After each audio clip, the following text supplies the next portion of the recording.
Welcome to the January 15th, 2017 Guitar Blog episode on creating easy jam tracks for guitar solo practice. Now, if you ever wanted to get a jam track together so you can work on improvising at home, you're in luck. We're going to do some great work with that in this video. And, it's important because once a guitarist learns a scale, they need to apply that scale as soon as possible. Otherwise, the worst possible thing happens. They forget it.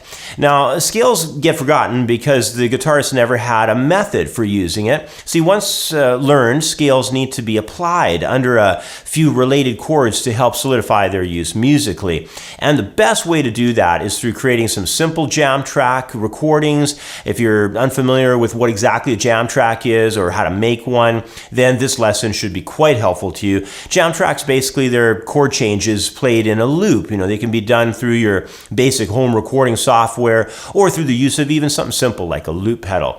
Now, what I'm going to start off with here is some music theory to get you acquainted with the general theory and the scope of how you would use chord changes to apply and organize in a way that helps you build your jam tracks.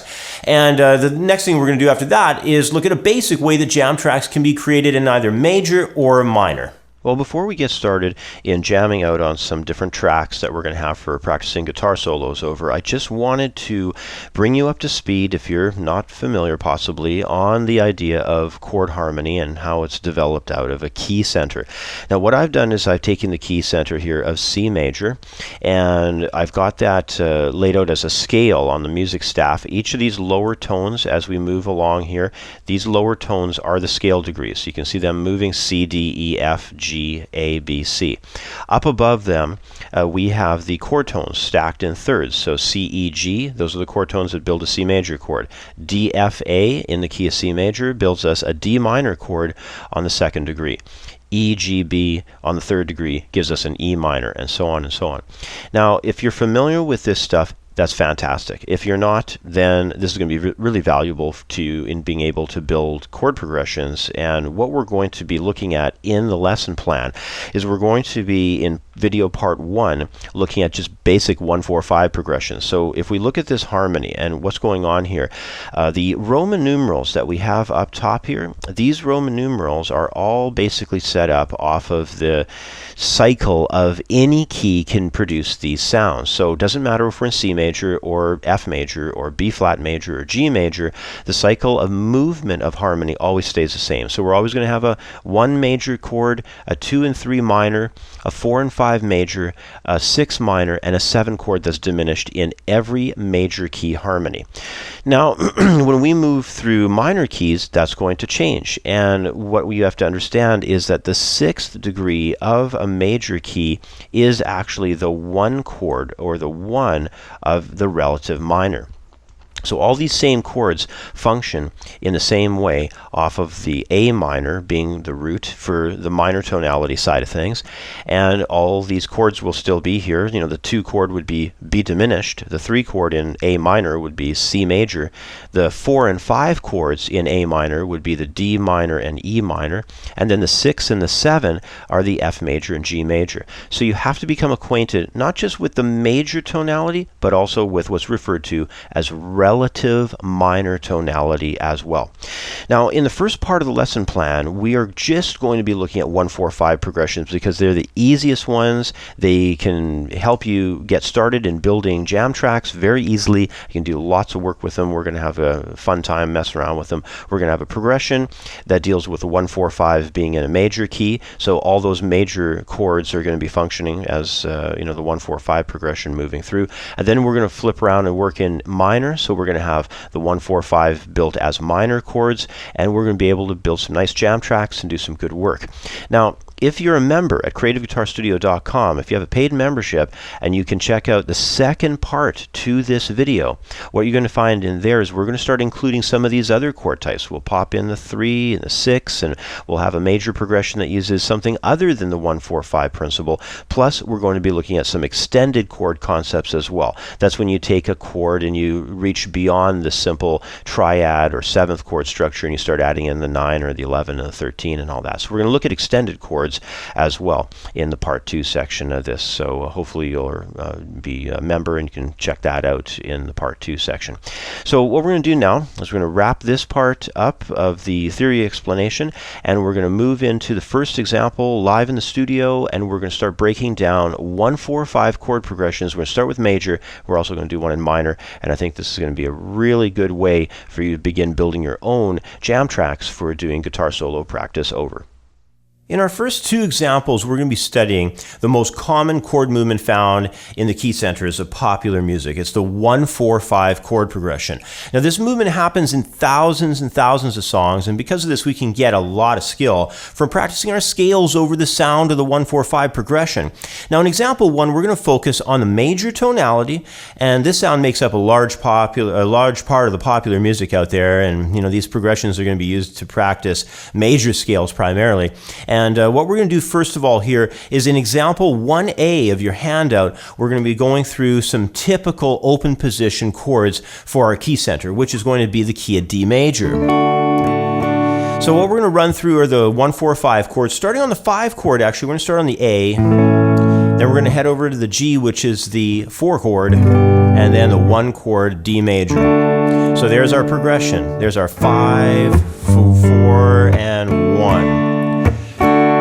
So here's it again. So 5, 2, 4, 2, 1. So you can even just record that and do some jamming with those chords, but we're going to make it a little bit more interesting. In example 1B, we've got this applied into a JamTrack format that we're going to use for our soloing structure. And what we're going to do is look at having a small triad occurring on the 7th position there.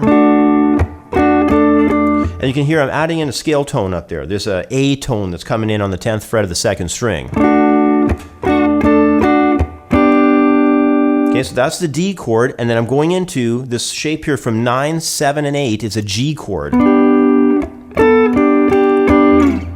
I'm going to drop down. I'm going to do an A major chord at the 7th, 6th, and 5th frets, still always operating between the 4th and the 2nd guitar strings. And I'm adding in a note there too. There's a F sharp coming in, making it an A major 6 for just a brief moment though. It's a nice sound. And then we're going to drop down to frets 4, 2, and 3. Again, remember, we're only operating between 4th and 2nd guitar strings. And that's going to be a D chord down there. We have an F sharp, an A, and a D on the 2nd string. So all together we got D major, the added tone into the G, dropping into the A chord, and that adds in the F sharp for the 6th chord tone up there, and then we're going to drop down into D. Now over this you can even layer those open chords that we were just discussing. When I'm doing this riff over here, you can have another guitar player come in and just play a standard D open chord, and then when we go into the G chord, you can have somebody playing a G, and then when we get into that A version, you can have someone playing an A. Have a nice A chord opening, open style, sorry. And then back to the D, you can have that come back in again for you. So you can layer parts if you have home recording equipment. If you have a looper pedal that'll layer parts, you can do that as well. Layer a couple guitar tracks over one another. Maybe even add a bass if you want to go real fancy on it. You could add some drums in there. I know a lot of the multi-effects pedals by Zoom, they have built-in drum loops. You can add that in as well. And a lot of them have some loopers that are put into them as well. So you can really do some great jamming and create your jam tracks very quickly with some nice pedals that you could pick up for probably under $100. If you want to go a little fancier, you could use your digital audio workstation on your computer, layer something nicely that way.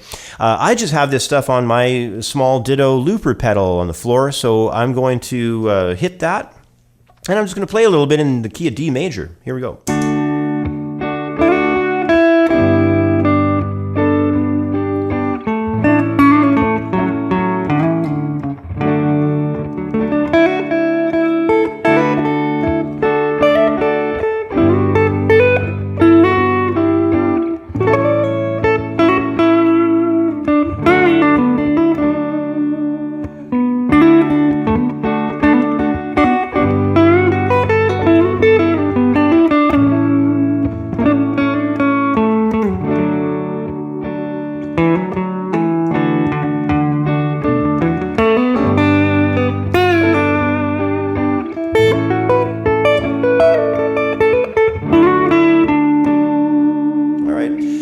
just kind of having some fun going through some of the scale patterns there and just, knocking out some simplistic melody ideas. I'm only using really D major pentatonic, and some D major arpeggios and some related arpeggios of the key, keeping things very simple and just demonstrating how much fun you can have with this stuff. Lay down your loops, understand how everything's operating in the simplest sense with the 1-4-5 movements. You can, put them into any order and sequence. You don't have to go 1-4-5. You could go 1-5 to 1 to 4, back to 1 to 5 again. You can create any kind of combinations you like, really.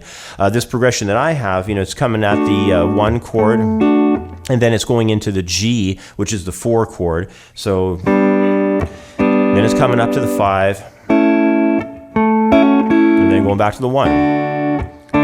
So, that one I had was pretty straightforward, but you could loop them in any kind of direction that you'd like. Anyway, we're wrapping up some of the information we're doing now on major 1-4-5s. We're going to take a short break, come back in a moment, and we're going to take a look at the minor key 1-4-5s coming up here. So we're going to do something a little bit different with this one too, so I think you're going to dig this. The Music Reading Phase 1 ebook has over 30 pages of comprehensive project lessons covering the entire 5th reading position on the guitar.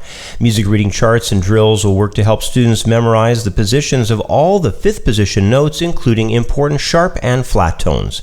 Several original and classic pieces of sheet music will help students to gain a solid understanding for this region of the neck. Rhythm studies, duration examples, plus song and location drills, along with 19 MP3 audio tracks, makes this one of the best music reading courses available. Music Reading Phase 1 is available for instant download in the View Our Products area at creativeguitarstudio.com. Well, as you likely noticed, the major key 1-4-5 JamTrack in example 1 contains all major quality chord types on the 1-4-5. And this across all keys and any kind of jams that you're doing in the major keys, you're always going to have major chords on the 1-4-5 steps.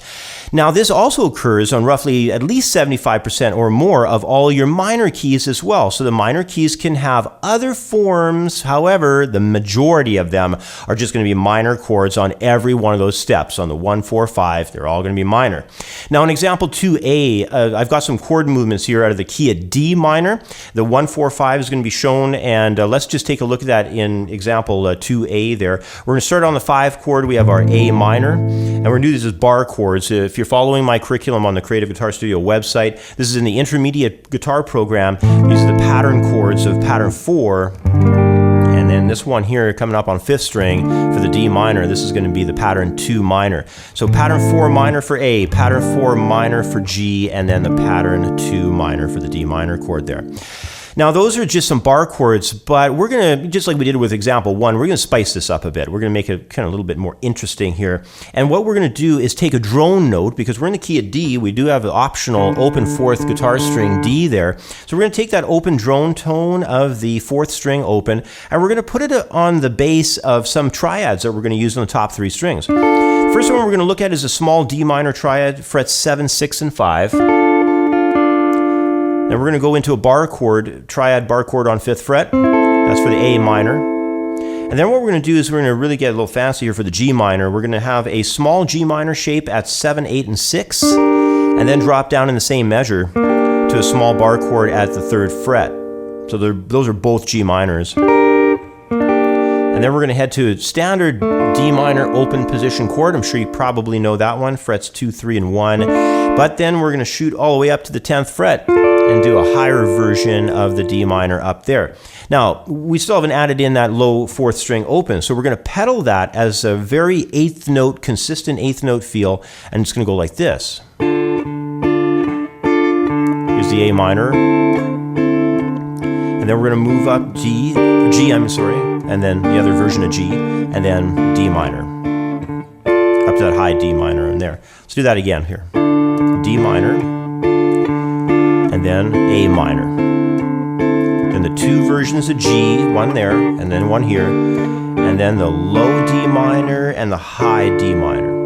Now, if you're jamming with some friends, a very cool thing that you could do is have one friend play that, or maybe you could play that, or whatever. Maybe you have 3 people around, even better. You could have one person doing that. You could have another person maybe just strumming some, larger chords just to fill in the low end, and then down into the G, and then back into the D minor.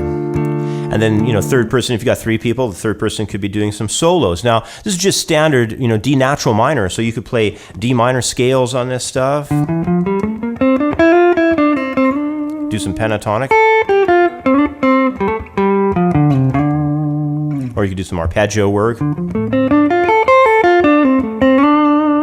Come up with some cool arpeggio lines and all that. Now I've got this progression loop pedal, so what I'm going to do is fire that up and just kind of fool around with it a little bit. I've done a layered track here, so I've got both the low chords as well as that riff with the pedal tone off of the open 4th. So let's just listen to that for a second, give you an idea how it sounds. All right, so now I'm just going to play some D minor scale ideas on top of this here.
Well, there you go. I was just kind of fooling around and trying to stay diatonic and use just the plain old D minor scales. Probably hit a few other notes in there on the way. But the main thing to keep in mind is try and expand your technique while you practice. And you can see a lot of stuff I'm doing in there. I'm using some octaves. I had some 3rd intervals, 6th intervals,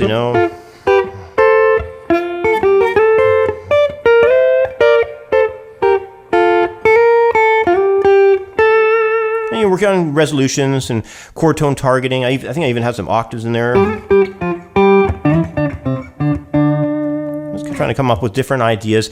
And this is the point of working on JamTracks, is trying to expand your horizons. If you're just working on songs all the time and you're just learning, the Beatles song or maybe a Bob Dylan tune or this or that or whatever, a couple of other songs by rock bands or whatever, you don't really get a chance to sort of branch out and develop that musical instinct that you develop when you work on improvisation. So this kind of work, building these JamTracks, man, it is so valuable. It's just unreal. So you can also see the value too in having something to record on. I'm just using a small ditto looper pedal here, but you could go all out and really make some cool JamTrack recordings on your home computer if you wanted to add drum loops and everything else. You can make some pretty amazing stuff very easily with the equipment that's out there and all that. So I would really recommend doing that at least a little bit. Grab a bass, put some bass lines in it and all that stuff. It's really helpful just for your musicianship as well. So this wraps up the first part of the video, and we're going to be catching up next in the members area, where I'm going to go through it's just expanding outside the 1-4-5, and we're also going to be taking a look at what we can do with some add tones. Get some chords where we're going to get some added tones in there. We're going to have a little bit different sound, And there's going to be just a little bit different effect. So we're going to look at some add 2 effects, and some minor 7s will be in there too. So we're going to look at that kind of stuff. And like I said, just expanding out a little bit away from the standard 1-4-5, trying to add some other chord tones in there as well. So hope to see you next in the members area at creativeguitarstudio.com. If you're interested in learning faster, making better use of your time, and practicing longer, the Accelerating Your Learning Curve ebook is for you. There's over 60 pages of information on how to take control of both the way you learn and the time that you devote to your practicing. Accelerating Your Learning Curve is available for instant download in the View Our Products area at creativeguitarstudio.com. Thanks for watching part 1 of this lesson. Be sure to sign up for a membership at creativeguitarstudio.com to watch part 2, where we'll expand our progressions beyond the 1-4-5 and also learn about progressions that use some extended harmony. We're going to specifically be looking at some add to chord ideas. Plus, as a member, you'll also be able to download the handout for this lesson plan, as well as dozens and dozens of other professionally done guitar lessons. So I hope to see you next in the members area at creativeguitarstudio.com. Thanks for watching. Click here to subscribe to the Guitar Blog Update YouTube channel and never miss another video. Click here to sign up for your free membership to creativeguitarstudio.com. And if you take out a paid membership, you'll get premium content downloads of JamTracks, lesson handouts, and full access to all the members area video lessons.